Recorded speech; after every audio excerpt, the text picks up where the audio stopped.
Bonjour, ici Sébastien d'actualité-dvd.com et aujourd'hui je vais vous parler du film À la poursuite du fantôme, version française de Phantom, en édition Blu-ray de Todd Robinson avec Ed Harris, David Duchovny, William Fichtner, Lance Erickson, Jonathan Chaich, Jason Biggie, Dagmara Dominski et Derek Magyar. C'est un film distribué par VVS Film et sorti en magasin le 25 juin 2013.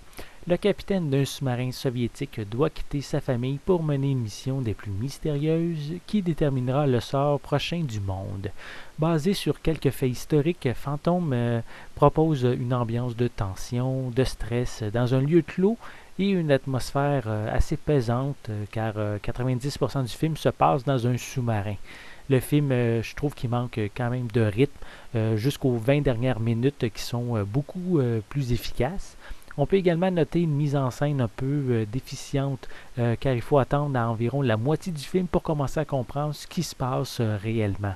Malgré que le film se passe dans un sous-marin soviétique, mais j'ai trouvé que l'ensemble me faisait quand même très américain, surtout avec ses acteurs principaux provenant des États-Unis. Concernant Ed Harris et William Fichtner, ils sont vraiment convaincants dans leur rôle de dirigeant du sous-marin.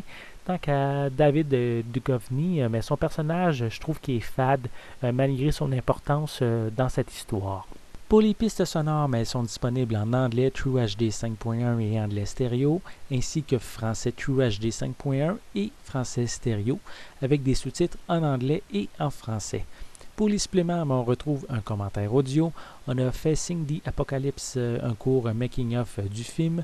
On a The Real Phantom qui est ici avec le réalisateur et l'historien Kenneth Sewell qui propose un background historique en faisant leur possible parce que la véritable histoire du K-129 n'a pas encore été rendue publique.